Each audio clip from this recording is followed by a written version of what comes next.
My name is Ann Mincks. I've worked in Des Moines Public Schools for my whole career. I've been an ELL or English language learner teacher. I grew up in a small town, Columbus Junction, with my mom, who was a family and consumer science teacher there. And then my dad owned a grain elevator there, and then later kind of moved on to work in another position. I'm the oldest in my family, and I have one brother who's he grew up a grade level below me there. As my brother and I got into middle school, my parents kind of surprised us and they had another child. So I was actually going to college when my sister was going into kindergarten. My parents are both from agricultural backgrounds. We actually grew up probably within like a block of our school, so just like on the edge of town.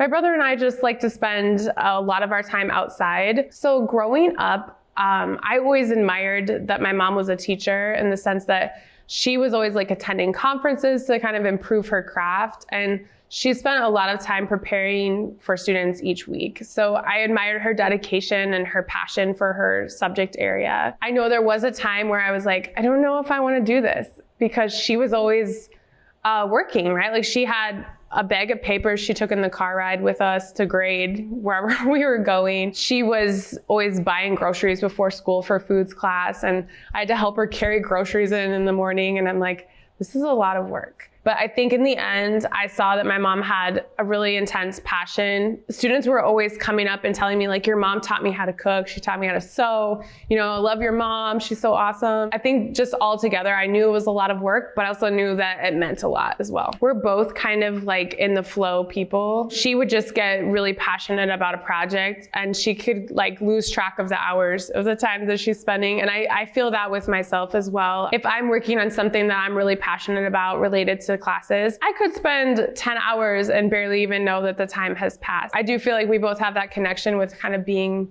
in the flow of our work. I went to school in a small community called Columbus Community. It's in Columbus Junction. After I graduated from high school, I did go to do my undergrad at Iowa State University in Ames, Iowa. After that, I also went on to do my master's at Viterbo, which is a private school in La Crosse, Wisconsin. During my time there, in my undergraduate, I focused on English education and also getting an ESL, or English as a Second Language endorsement. And then in my master's program, I focused on just education in general, but I also got my degree as a literacy specialist, or my endorsement rather, as a literacy specialist. For me, some of my top values really are to be a lifelong learner. I think that's something that's important to most people in education. If I were going to choose something else to kind of describe myself, I might say thoughtful. I think that I really care to go deep into what I do. And for me, like I've gone back to get additional degrees. I've taken a lot of classes, but I also try to like challenge myself every year to pick something that I want to improve on and kind of study and go for that. But along with learning, I think for me, just that kind of appreciation of beauty and like those magical moments in life are really important to me. Taking time to integrate art into the classroom, right? There's, you know, life is art. It's beauty, like those moments to kind of soak that in. But I think like also being inspired by the students. So I see so many students do so many amazing things, and it just takes you this place where you kind of transcend that daily grind, right? Like you see the beauty in humanity. I think in my life experiences, something that really sticks out to me was traveling abroad.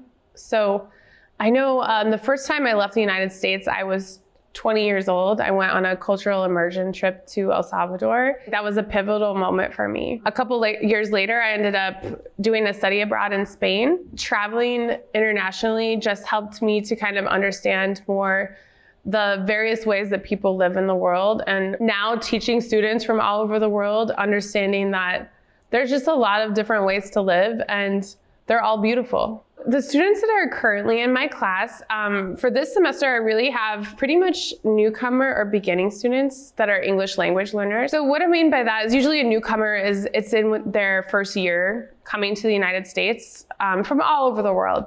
So we have a lot of students from Honduras or Guatemala or Congo or Tanzania. Because it's their first year, they're usually pretty excited to learn English, right? They're just like full of so much energy and they're really fun. The other day, a student was just learning a new word for the first time and got so excited about it. I'm just like, this is amazing. I also have what we would call beginners. So they're not in their first year anymore, but they're still kind of learning the academic vocabulary to then move on to other courses that all high schoolers would take. One of the differences with, I would say, English language learners is I feel like culturally, many of the students come from more communal societies. There's a difference between that individualism and that collective spirit that in how our classroom goes and what we do.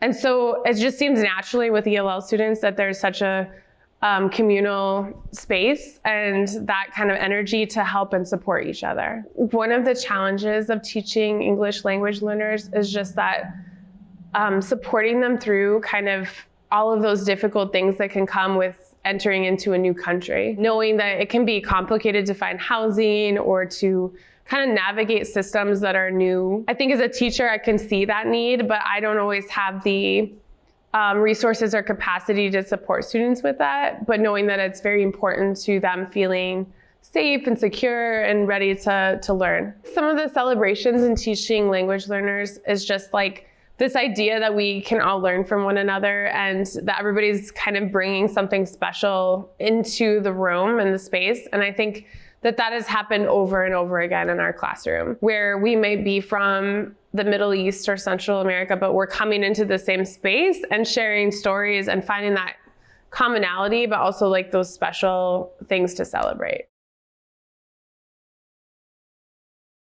I really love playing tennis. I started playing around during the pandemic, kind of when it was hard to find things to do. Another hobby of mine is I like to kind of dabble in watercolor. It's kind of taught me to like embrace imperfection, right? Like art is a process and it's a feeling and it's a lot of things, but it's not about being perfect. I really feel like as an educator that my legacy is the students that are in front of me. If I see a student that maybe has come back to the classroom, I see them and I say, oh, hey, like I get this feeling, right? That's a very unique and special moment of like, you were a student in this class and I was a teacher for you.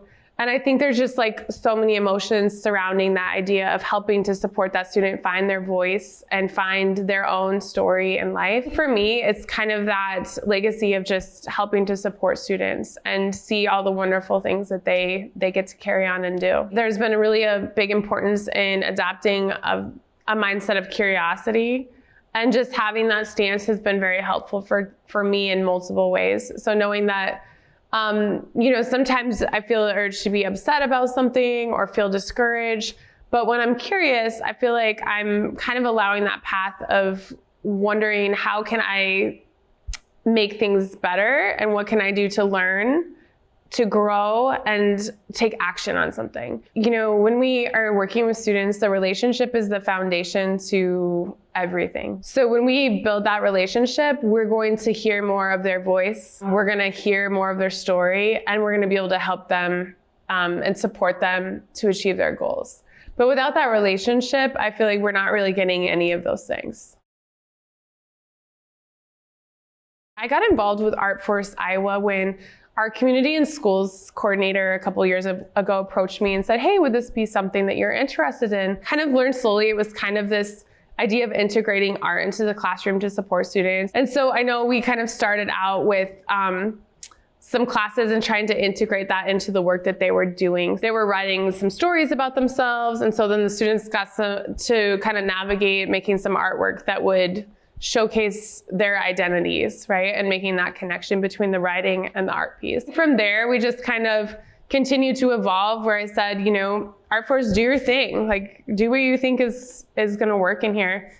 And then we kind of ended up, I think, like breaking down what we want to see in the classroom and talking about what's important to us and kind of shifting into that values work. Like, how do we see this classroom looking like what's important in our lives and how do we show up for each other in that way? Having ArtForce in the classroom, I think has really helped me to recenter back into some of my own values, which are to appreciate like human moments, right? And that beauty, and just slowing down to kind of ground ourselves in what's really most important, which is those things like values, right? Like if family is important, how do we show up that way? If respect is important in here, how do we show up that way? And I think it gives me time also to see students in a different light.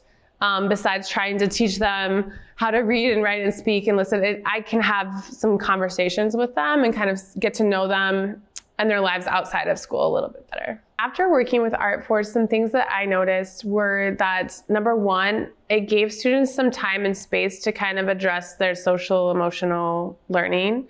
So, so often in school, there's so much pressure to, hey, we have to teach bell to bell. We need to learn this today. We're going to take this test. And so I think giving the students that space to kind of process some of their emotions and their feelings was very powerful. Secondly, just the ArtForce crew in general was very supportive of the students. I have had several students say, like, I can't believe these people show up every week and they like care about us and they're so nice to us, but like, why?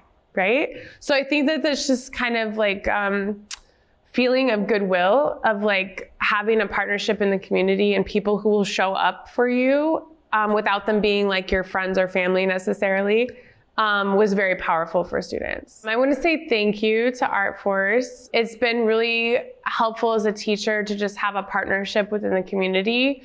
To both support students, but also to stretch me as an educator and just think about what I'm doing in the classroom. So I do feel like it's been a space and a time for me to step back and think about all the wonderful assets that students are bringing into the classroom and how do we build upon what's important to students and their voices to have an education that serves them and is important to them. So thank you, ArtForce.